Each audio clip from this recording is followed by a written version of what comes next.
स्वागत है बेटा ऑनलाइन क्लासेज में। तो जैसा कि आप सभी को पता है, हमारे जो लेसन चल रहा है पॉलिटिकल साइंस में, और पॉलिटिकल साइंस में स्टूडेंट्स हम बात कर रहे हैं सेकंड लेसन की। ठीक है ना। मैंने आपको उस दिन भी बताया था कि पॉलिटिकल साइंस में खंड ए कह दो या एक कह दो, इकाई एक, और इकाई एक का जो लेसन चल रहा है बेटा वो हमारा आज दूसरा लेसन होगा। कौन सा लेसन होगा? दूसरा लेसन होगा। और जो दूसरा लेसन होगा वो शक्ति, सत्ता और वैधता से संबंधित होगा। तो दूसरा जो लेसन होगा वो आज शक्ति, सत्ता और वैधता से संबंधित होगा। किससे संबंधित होगा? शक्ति, सत्ता और वैधता। लास्ट वीडियो में हमने न्याय के बारे में बात की थी बेटा, और न्याय के संदर्भ में हम लोगों ने पढ़ा था। तो अभी जो हम पढ़ने जा रहे हैं, न्याय वाला जो हमारा चैप्टर है वो कंप्लीट हो चुका है। अब जो हम बात करेंगे वो सेकंड लेसन शक्ति, सत्ता और वैधता की बात करेंगे। किसकी बात करेंगे? शक्ति, सत्ता और वैधता। तो देखिए बेटा, शक्ति मीन्स पावर।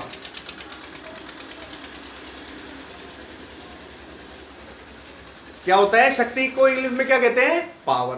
क्योंकि हिंदी के ये शब्द आपको शायद समझ में ना आए, इसलिए इनका इंग्लिश अर्थ भी हम लिख देते हैं। इंग्लिश में क्या कहते हैं? सत्ता को कहते हैं बेटा अथॉरिटी। क्या कहते हैं? अथॉरिटी। और वैधता को कहते हैं लेजिटिमेसी।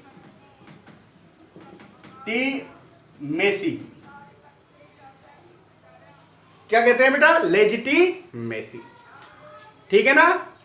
तो शक्ति क्या है, सत्ता क्या है और वैधता क्या है, और इन तीनों के बारे में ही हमको बेटा पढ़ना है। तो देखिए शक्ति, तो सबसे पहले हम जो बात करेंगे वो करेंगे शक्ति की। तो देखिए, शक्ति राजनीति विज्ञान की मूल अवधारणा रही है। ये ध्यान रखना है आप लोगों को कि ये शक्ति है, ये शक्ति राजनीति विज्ञान की मूल अवधारणा रही है। क्योंकि राजनीति हमारे समाज का वह क्षेत्र है। ध्यान देना कि शक्ति राजनीति विज्ञान की मूल अवधारणा रही है, और राजनीति हमारे समाज का वह क्षेत्र है जहां सभी के लिए नियम बनाए जाते हैं। क्या कहते हैं? कि राजनीति हम सभी के लिए वह क्षेत्र है, हमारे समाज के लिए वह क्षेत्र है जो समाज के लिए या हम सभी के लिए क्या बनाती है? नियम बनाती है, और सभी के लिए निर्णय लिए जाते हैं तथा अधिकारों एवं कर्तव्यों का आवंटन किया जाता है। क्या किया जाता है बेटा? राजनीति में अधिकारों और कर्तव्यों का आवंटन किया जाता है, नियम बनाए जाते हैं और निर्णय लिए जाते हैं। इन सब कार्यों को करने के लिए किसकी आवश्यकता होती है? शक्ति की आवश्यकता होती है। और जब व्यक्ति के हाथों में शक्ति होगी तो व्यक्ति निर्णय, नियम और विभाग सब आवंटन कर सकता है। कर सकता है कि नहीं कर सकता? कर सकता है। तो शक्ति क्या है? तो देखिए, शक्ति की अगर हम बात करें तो शक्ति दूसरों के कार्य व्यवहारों, अर्थ की बात करें तो देखिए, शक्ति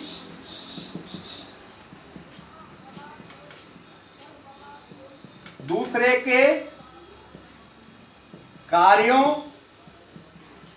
व्यवहारों, ध्यान देना बेटा, शक्ति दूसरे के कार्यों, व्यवहारों एवं विचारों को प्रभावित करने वाली क्षमता है। व्यवहारों एवं विचारों को प्रभावित करने वाली क्षमता है, ये शक्ति है। तो शक्ति से हम क्या कर सकते हैं? शक्ति से हम व्यवहार को, दूसरों के विचारों को, ठीक है ना, कार्यों को प्रभावित करने की जो क्षमता है उसे ही हम क्या कहते हैं बेटा? शक्ति कहते हैं। ये अर्थ आप लोग एक बार अच्छे से देख लेना और नोट कर लेना अपनी किताब में कि शक्ति दूसरों के कार्यों, व्यवहार एवं विचारों को प्रभावित करने वाली क्षमता है। क्योंकि शक्ति राजनीति विज्ञान की मूल अवधारणा रही है क्योंकि राजनीति हमारे समाज का वह क्षेत्र है जहां नियम, निर्णय और कार्यों एवं विभागों का आवंटन किया जाता है और इन सब कार्यों को करने के लिए पावर की जरूरत होती है, शक्ति की जरूरत होती है, तब जाकर ही बच्चों ये काम हो सकता है।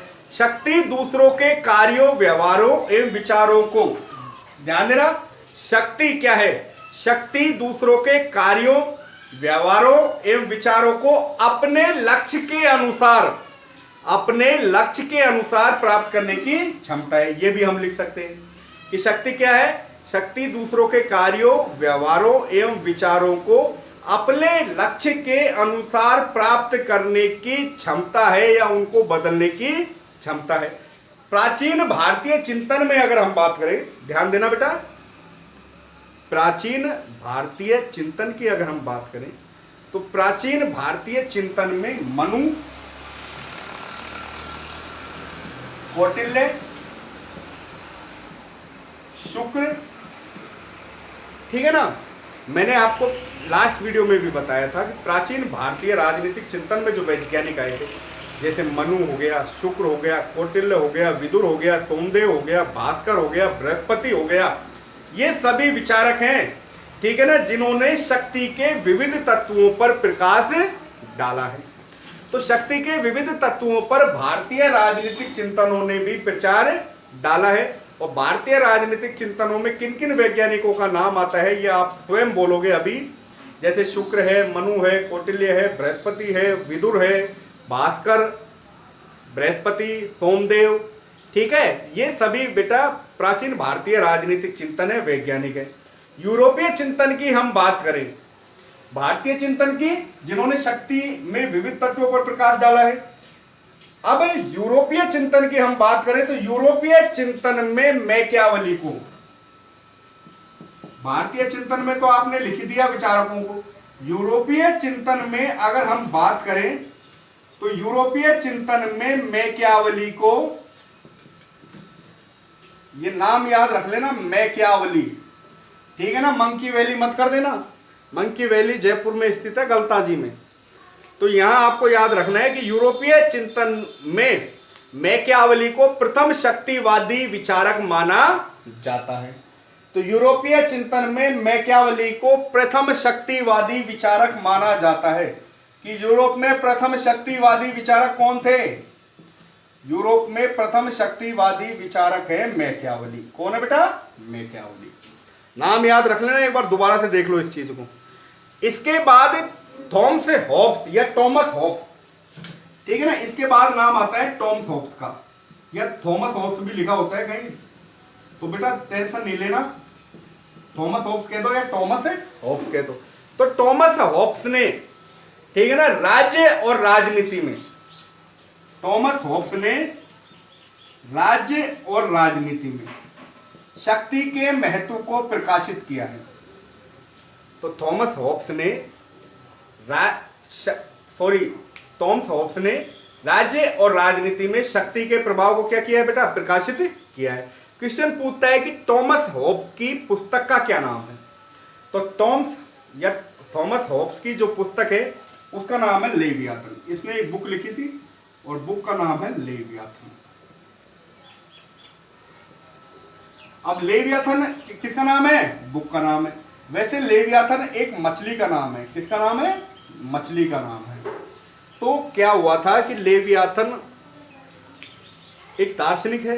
तो दार्शनिक लोग, जैसा कि आप सभी को पता है, सोचते हैं, वैज्ञानिक सोच विचार कर ही बातों को लिखते हैं बेटा।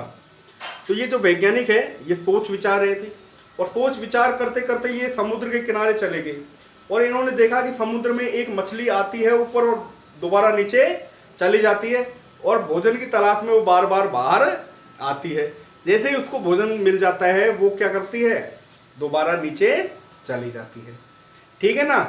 तो जब ये समुद्र के किनारे बैठे हुए थे तो एक मछली बार बार आ रही थी और उस मछली का नाम था लेवियाथन। और थॉमस हॉब्स है जो लेवियाथन से ही क्या हुए हैं? प्रसिद्ध हुए हैं, ठीक है ना। और इन्होंने ही लेवियाथन नाम से ही पुस्तक लिखी थी, जिसे कुछ विद्वानों ने कटा हुआ सिर की संज्ञा भी दी है। कटे हुए सिर की संज्ञा भी दी है। लेवियाथन को एक कटा हुआ शीश भी कहा गया है। और राजनीति विज्ञान की अगर हम बात करें तो राजनीति विज्ञान को शक्ति का विज्ञान, तो अब बात आती है ये राजनीति विज्ञान की। हम क्या पढ़ रहे हैं? राजनीति विज्ञान में पढ़ रहे हैं शक्ति के विज्ञान को। तो राजनीति विज्ञान में शक्ति, ये जो वैज्ञानिक है इनका नाम याद रखना है बेटा आप लोगों को, ठीक है ना। सोचने समझने की बात यही है कि इनको तो पढ़ना ही पड़ेगा, रटना ही पड़ेगा, तब जाके ये माइंड में सेट होगा। तो राजनीति विज्ञान को शक्ति का विज्ञान किस वैज्ञानिक ने कहा है, ये भी क्वेश्चन बनता है। तो ध्यान देना, राजनीति विज्ञान को शक्ति का विज्ञान जॉर्ज कैटलिन ने कहा है। किसने कहा है कि राजनीति विज्ञान को शक्ति का विज्ञान, शक्ति के बारे में बात कर रहे हैं। तो राजनीति विज्ञान को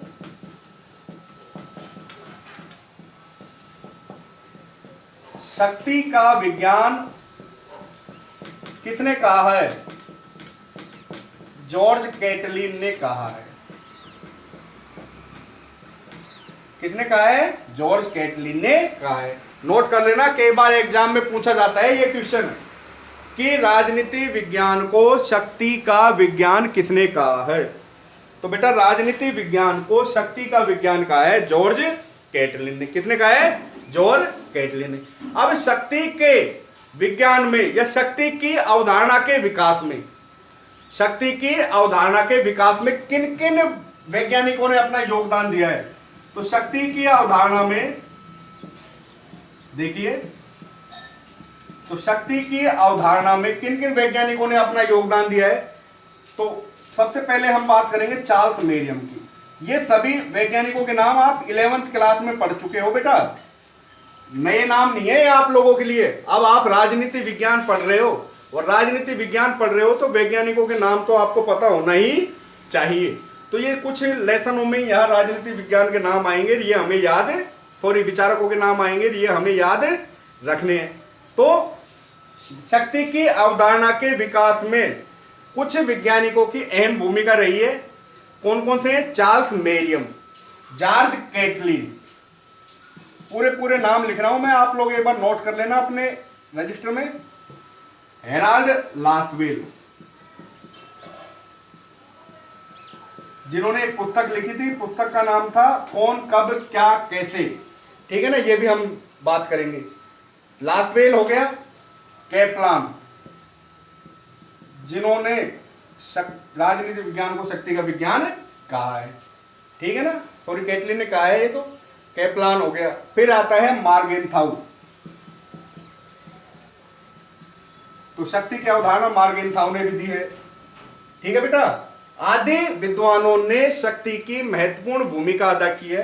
क्वेश्चन पूछेगा शक्ति की अवधारणा किन किन वैज्ञानिकों ने प्रस्तुत की है? तो शक्ति की अवधारणा Charles Merriam, George Catlin, Harold Lasswell, Kaplan और मार्गेनथाउ, और प्रसिद्ध भारतीय विचारकों के नाम लिख देने, मनु, शुक्र, कौटिल्य, ठीक है ना। इन विचारकों ने महत्वपूर्ण भूमिका निभाई है। जॉर्ज कैटलिन की अगर हम बात करें तो जॉर्ज कैटलिन राजनीति विज्ञान को शक्ति का विज्ञान मानता है। तो जॉर्ज कैटलिन क्या मानता है? राजनीति विज्ञान को शक्ति का विज्ञान मानता है। कौन मानता है? बताइए जल्दी। तो राजनीति विज्ञान को शक्ति का विज्ञान मानता है जॉर्ज कैटलिन, और परिभाषित करता है कि राजनीति प्रतियोगिता का ऐसा क्षेत्र है। राजनीति विज्ञान को शक्ति का विज्ञान मानता है जॉर्ज कैटलिन, और परिभाषित करता है कि राजनीति प्रतियोगिता का ऐसा क्षेत्र है जिसमें शक्ति प्राप्ति के लिए व्यक्तियों के बीच निरंतर संघर्ष चलता रहता है। क्या कहता है जॉर्ज कैटलिन? कि राजनीति विज्ञान प्रतियोगिता का, कंपटीशन का एक ऐसा क्षेत्र है जहां व्यक्तियों के बीच निरंतर हमेशा संघर्ष चलता रहता है इस होड़ में कि किसके पास ज्यादा पावर है। तो राजनीति में वही व्यक्ति आता है जिसके पास ज्यादा पावर होती है, और शक्ति के बाद वो क्या करता है? शक्ति अगर उसके हाथों में होगी तो वो सत्ता को हथिया लेगा। सत्ता मतलब शासन में आना। तो जब व्यक्ति के हाथों में या व्यक्ति के पास शक्ति होती है, तो शक्ति ये तो है नहीं किसी को मार पीट के, शक्ति का मतलब होता है अपना प्रदर्शन करना। ठीक है ना, क्या करना, अपना प्रदर्शन करना। तो राजनीति विज्ञान को शक्ति का विज्ञान माना जाता है और जॉर्ज कैटलिन ने राजनीति विज्ञान को शक्ति का विज्ञान कहा है। ध्यान रखना, बार बार बता रहा हूं। और इसे परिभाषित करते हुए कहा है कि राजनीति विज्ञान प्रतियोगिता का ऐसा क्षेत्र है जहां व्यक्तियों के बीच निरंतर संघर्ष चलता रहता है। ठीक है ना, ये किसने कहा है, जॉर्ज कैटलिन ने। उसके बाद आते हैं लॉसवेल। कौन आता है, हेराल्ड लासवेल। हेराल्ड लासवेल क्या कहता है कि शक्ति दूसरों के कार्यों एवं व्यवहारों एवं विचारों को प्रभावित करने की क्षमता है। लासवेल क्या कहता है कि शक्ति दूसरों के कार्य, व्यवहारों एवं विचारों को प्रभावित करने की क्षमता है। और इसकी जो पुस्तक है वो राजनीति विज्ञान में कौन कब क्या कैसे प्राप्त करता है। तो हेराल्ड लासवेल की बुक का नाम है बेटा कौन कब क्या और कैसे प्राप्त करता है। ये कौन जानता है, ये सस्पेंस है। बुक का नाम ही क्या है, सस्पेंस है कि कौन व्यक्ति जाने कब क्या और किस प्रकार प्राप्त करता है। ये किसकी पुस्तक का नाम है, हेराल्ड लासवेल की का। तो हेराल्ड लासवेल की पुस्तक का नाम कौन कब क्या और कैसे, किसकी पुस्तक का नाम है बेटा, ये हेराल्ड लासवेल की पुस्तक का नाम है। इंग्लिश में भी लिखा हुआ आता है पॉलिटिक्स, पॉलिटिक्स, ठीक है ना। Who gets what when how, who gets what when how. तो ये पुस्तक का नाम है लॉसवेल। किसकी पुस्तक है, लॉसवेल की पुस्तक है। ये भी आपको ध्यान रखना है, दोनों को नोट कर लीजिएगा बेटा। नोट्स में तो आपको मिलेगा ही, साथ साथ आप इन चीजों को यहां भी नोट कर लेना, यहां भी आप इन चीजों को नोट कर लो।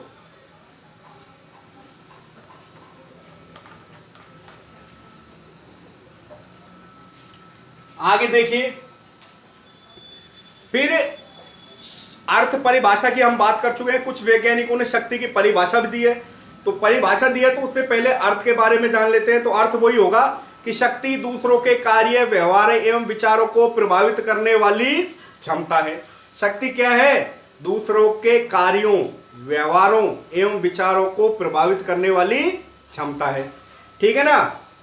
समकालीन सामाजिक चिंतन में ध्यान देना, समकालीन सामाजिक चिंतन में शक्ति का अभिप्राय माना जाता है कि, समकालीन सामाजिक चिंतन की बात कर रहे हैं यहाँ, और समकालीन सामाजिक चिंतन में शक्ति का अभिप्राय माना जाता है कि कुछ करने की शक्ति।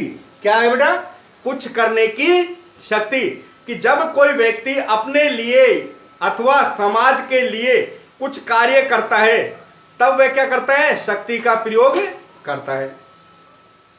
कि समकालीन सामाजिक चिंतन में भी शक्ति की बात कही है कि जब कोई व्यक्ति या कुछ व्यक्ति अपने लिए या अपने समाज के लिए कुछ कार्य करते हैं, ठीक है ना, तब वह इसी अर्थ में निहित होता है कि वह किसका प्रयोग कर रहे हैं, शक्ति का प्रयोग कर रहे हैं। और कुछ वैज्ञानिक है जिन्होंने कुछ परिभाषाएं दी हैं, और परिभाषा पूछ लेता है वो कि ऑर्गेन्स्की की क्या परिभाषा है, बियरस्टेड की क्या परिभाषा है।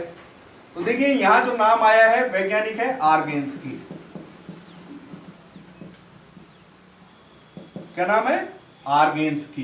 दिख रहा है ना, शाबाश। ये कहता है शक्ति दूसरे के आचरण को, शक्ति दूसरे के आचरण को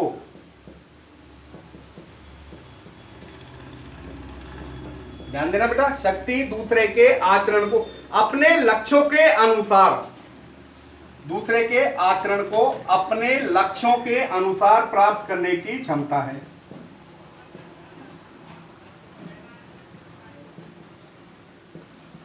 ये परिभाषा ध्यान रखनी है।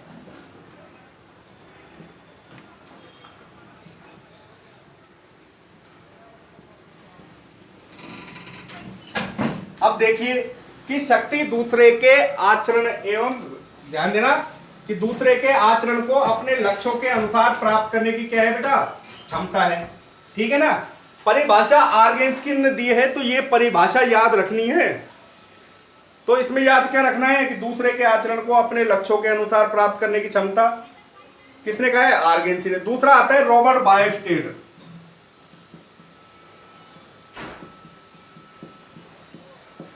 तो रॉबर्ट बायस्टेड क्या कहते हैं कि शक्ति बल प्रयोग की योग्यता है। ये कहते हैं कि शक्ति बल प्रयोग की योग्यता है,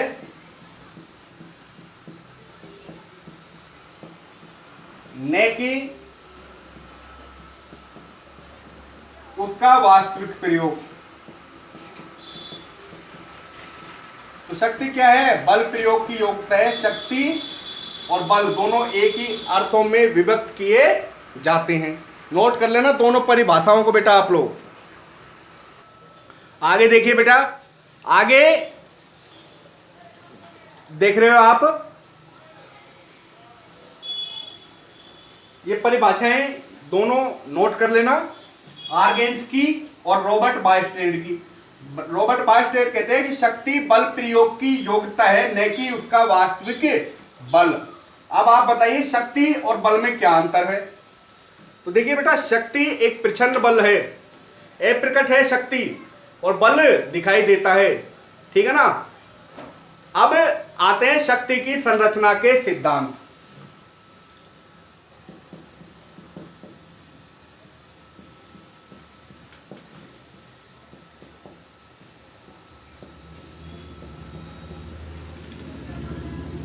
शक्ति की संरचना के सिद्धांत। तो बेटा शक्ति की संरचना के जो सिद्धांत है वो राजनीति विज्ञान के आधार पर 4 भागों में विभक्त किए गए हैं। कितने भागों में? 4 भागों में। क्या क्या नाम है? पहला है वर्ग प्रभुत्व का सिद्धांत,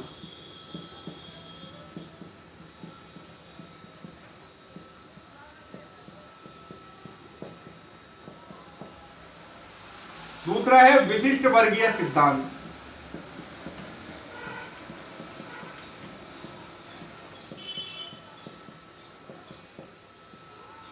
तीसरा है नारीवादी सिद्धांत,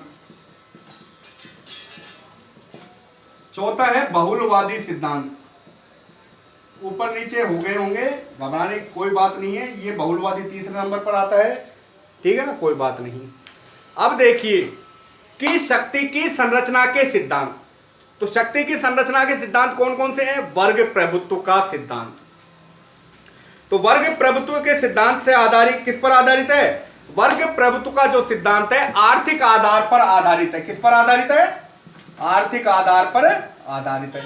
और आर्थिक आधार की जहां बात आए वहां कार्ल मार्क्स का नाम आ जाता है। किसका नाम आ जाता है? कार्ल मार्क्स का नाम आ जाता है, जिन्होंने वर्ग संघर्ष की या वर्ग प्रभुत्व की अवधारणा दी है। तो यहां हम बात कर रहे थे किसकी बेटा? वर्ग प्रभुत्व की। तो वर्ग प्रभुत्व के सिद्धांत के आधार पर आर्थिक आधार समाज 2 विरोधी वर्गों में बटा हुआ है। किसके आधार पर? आर्थिक आधार पर। तो आर्थिक आधार पर समाज किस में बटा हुआ है? समाज बेटा विरोधी वर्गों में बटा हुआ है। वर्ग प्रभुत्व का सिद्धांत पहला। दूसरा आता है विशिष्ट वर्गीय सिद्धांत। कौन सा आता है? विशिष्ट वर्गीय सिद्धांत। तो वर्ग प्रभुत्व के सिद्धांत के आधार पर समाज विरोधी वर्गों में बटा हुआ है, और किस आधार पर? आर्थिक आधार पर। यह अवधारणा कार्ल मार्क्स ने दी है। दूसरा आता है विशिष्ट वर्गीय सिद्धांत। विशिष्ट वर्गीय सिद्धांत के आधार पर या विशिष्ट वर्गीय सिद्धांत के अनुसार समाज भी 2 वर्गों में बटा हुआ है, एक शक्तिशाली वर्ग में, दूसरा सामान्य वर्ग में। तो विशिष्ट वर्गीय सिद्धांत के आधार पर भी समाज 2 वर्गों में बटा हुआ है, एक शक्तिशाली और दूसरा बेटा सामान्य समाज में बटा हुआ है, शक्तिशाली समाज में और सामान्य में। तीसरा जो पॉइंट आता है वो नारीवादी आता है बेटा। कौन सा आता है? तो नारीवादी सिद्धांत के अनुसार समाज में लैंगिक आधार पर क्या पाई जाती है? शक्ति पाई जाती है। पुरुष प्रधान समाज है तो पुरुष प्रधान समाज में स्त्रियों की शक्तियों पर बल कम दिया गया है। और नारीवादी सिद्धांत के बारे में भी वो पूछ लेता है कि नारीवादी सिद्धांत के बारे में बताइए। तो नारीवादी सिद्धांत के बारे में अगर वो पूछता है तो आपको बताना है कि नारीवादी सिद्धांत का मानना है कि समाज में शक्ति का जो विभाजन का आधार है वो क्या है बेटा? लैंगिक है, ठीक है ना। समाज की सारी शक्ति पुरुष वर्गों के हाथों में होती है जो महिलाओं के ऊपर अपनी शक्तियों का प्रयोग करते हैं। ठीक है ना। इसी आधार पर यूरोप में नारी मुक्ति के आंदोलन प्रारंभ हुए, जो पुरुष प्रधान पुरुष प्रभुत्व का अंत करना चाहते हैं। चौथा आता है बहुलवादी सिद्धांत। कौन सा सिद्धांत आता है? बहुलवादी सिद्धांत के अनुसार समाज में सारी शक्ति, बहुलवादी सिद्धांत में समाज में सारी शक्ति एक वर्ग के हाथ में न होकर सभी वर्गों के हाथ में बटी होती है। अर्थात बहुलवादी में बहुत सारे लोगों के पास सारी शक्तियां बटी हुई होती हैं। किसमें? बहुलवादी सिद्धांत में।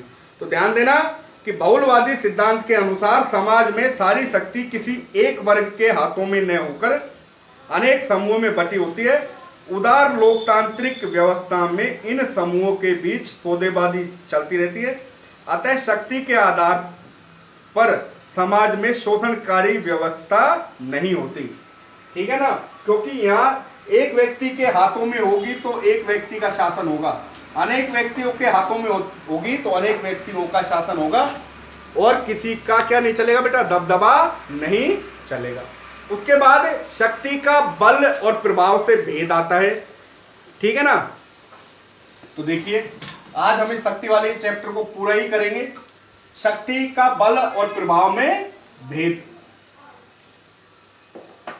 शक्ति का बल और प्रभाव।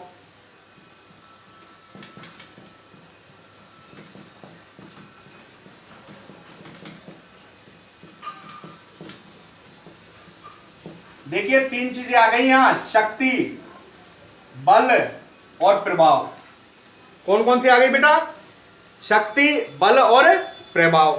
तो ध्यान देना, शक्ति, तो देखिए शक्ति का बल और प्रभाव, तो सामान्यतः शक्ति और बल को एक ही माना जाता है। सामान्यतः अगर हम बात करें तो बेटा शक्ति और बल को क्या माना जाता है? एक ही माना जाता है। किस किस को? शक्ति और बल को। ध्यान देना,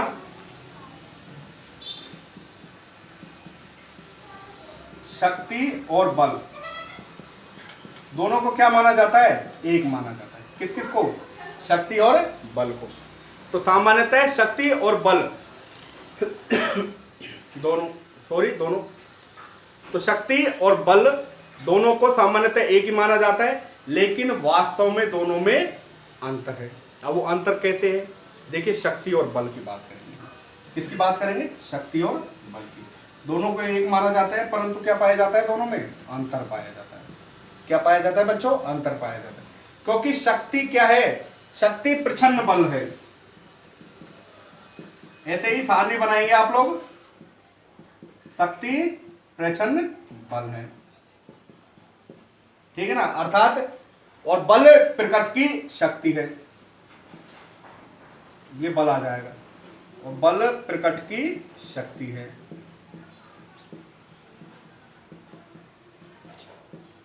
शक्ति प्रच्छन्न बल है और बल प्रकट की शक्ति है।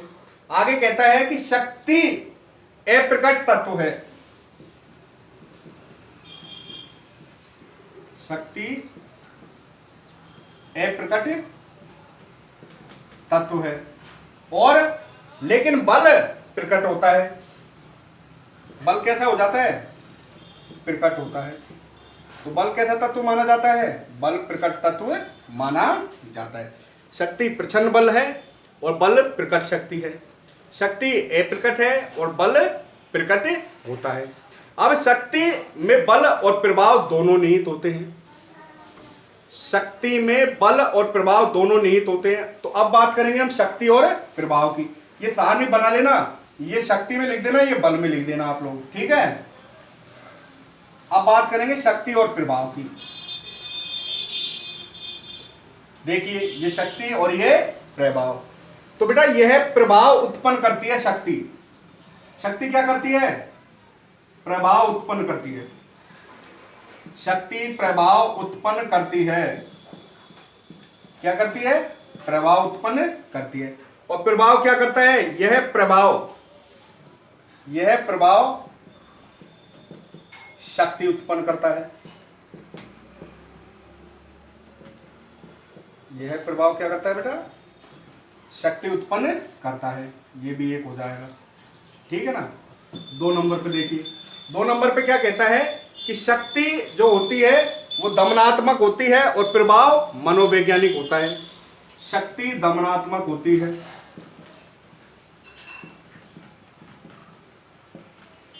और प्रभाव कैसा होता है? प्रभाव मनोवैज्ञानिक होता है बेटा। कैसा होता है?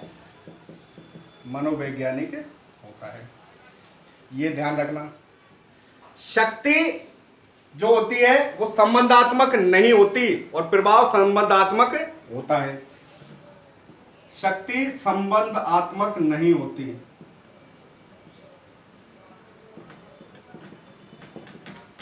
और यह संबंधात्मक होती है। कैसी होती है? शक्ति अप्रजातांत्रिक है।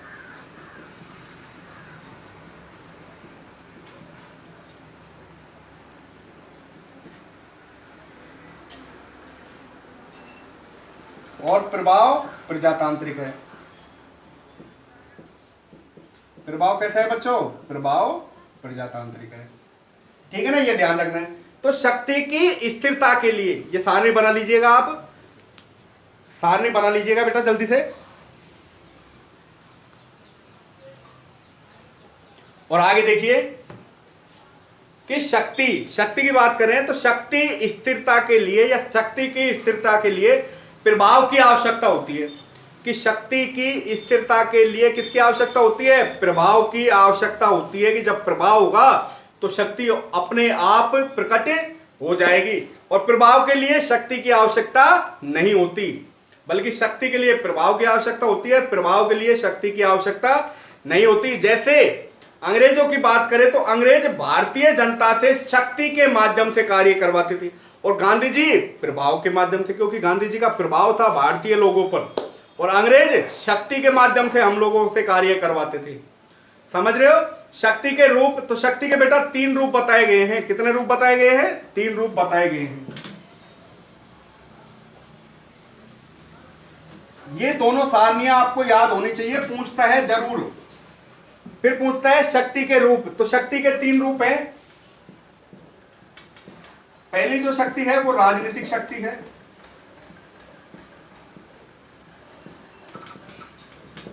कौन सी शक्ति है बेटा? राजनीतिक। दूसरी आर्थिक,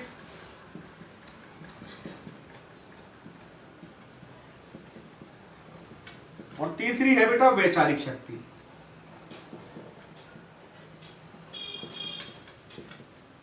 कौन कौन सी शक्तियां हैं? शक्ति, राजनीतिक शक्ति, आर्थिक शक्ति और वैचारिक शक्ति। तो देखिए शक्तियों की हम बात कर रहे थे कि कौन कौन सी शक्तियां हैं। पहली जो शक्ति है राजनीतिक शक्ति है बेटा। कौन सी शक्ति है? राजनीतिक शक्ति। दूसरी जो शक्ति है कौन सी है बेटा? आर्थिक शक्ति है। और तीसरी जो शक्ति है वो वैचारिक शक्ति है। कौन सी शक्ति है? वैचारिक शक्ति है। तो राजनीतिक शक्ति से तात्पर्य है, किससे तात्पर्य है? राजनीतिक शक्ति से। तो देखिए स्टूडेंट्स, राजनीतिक शक्ति से तात्पर्य समाज के मूल्यवान संसाधन। तो समाज के मूल्यवान संसाधन जैसे पद है, प्रतिष्ठा है, पुरस्कार है, टैक्स है, दंड है आदि का समाज के विभिन्न समूहों में आवंटन, ये राजनीतिक शक्ति होती है। और राजनीतिक शक्तियों के लिए अनौपचारिक अंग है व्यवस्थापिका, कार्यपालिका और न्यायपालिका, जो कि सरकार के अंग है, तथा दूसरे प्रयोगकर्ता के अनौपचारिक अंग है दबाव समूह, राजनीतिक दल और प्रभावशाली। आर्थिक शक्ति का अर्थ है कि उत्पादन के साधनों एवं धन संपदा पर स्वामित्व।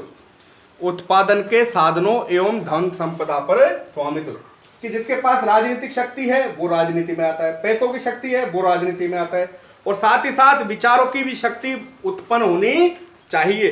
तभी व्यक्ति विचारों का समूह जिसके आधार पर वह क्या करता है? अपनी सोच को आगे बढ़ाता है। शक्ति के आधार पर सत्ताधारी जनता के कार्यों, व्यवहारों एवं विचारों को अपने अनुकूल प्रभावित कर पाता है। ठीक है बेटा, कि शक्ति के आधार पर ही अपने कार्यों, व्यवहार एवं विचारों को प्रभावित कर पाता है। एक पुस्तक है जो कि मैकाइवर ने लिखी थी और उस पुस्तक का नाम है the wave of government. The wave of government. ये भी ध्यान रखना कि ये पुस्तक किसने लिखी थी। ठीक है ना। इसी के साथ आज आपका ये शक्ति का टॉपिक यहीं समाप्त होता है। और शक्ति के बाद क्या आती है? सत्ता आती है। ठीक है ना। क्या आती है बेटा? सत्ता आती है। और जब शक्ति और वैधता जुड़ जाएगी, देखिए शक्ति, सत्ता और वैधता, जब शक्ति और वैधता जुड़ जाएगी, ये शक्ति और वैधता जुड़ जाएगी तो क्या बन जाएगी? सत्ता बन जाएगी, अथॉरिटी बन जाएगी। ये ध्यान रखना है। और इसी के साथ साथ बेटा, ठीक है ना, रूप ध्यान रखना, 3 है, राजनीतिक शक्ति, आर्थिक शक्ति और वैचारिक शक्ति। ठीक है। साथ ही साथ आज ये हमारा शक्ति वाला जो टॉपिक है क्लियर होता है। जो नेक्स्ट जो टॉपिक होगा, नेक्स्ट जो वीडियो होगी वो सत्ता से आधारित होगी। किससे आधारित होगी बेटा? सत्ता से आधारित होगी। तो आप सभी लोगों से बार बार यही कहना चाहूंगा कि आप लोग ध्यान से पढ़े बेटा। और जल्द ही आप लोगों की क्लासेज भी स्टार्ट होने वाली है। ठीक है ना। दूसरा चैप्टर हमारा चालू हो चुका है और इससे पहले हम खंड बै को पूरा पढ़ चुके हैं। ठीक है। तब तक के लिए बेटा वीडियो को देखें, समझें और नोट्स जो भेजे गए हैं उनको सबसे पहले पढ़ें आप। ठीक है। बुक पढ़ें, सब कुछ समझ में आ जाएगा।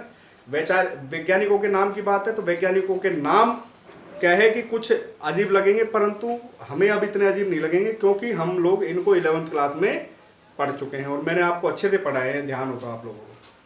ठीक है ना। तो तब तक के लिए बेटा धन्यवाद।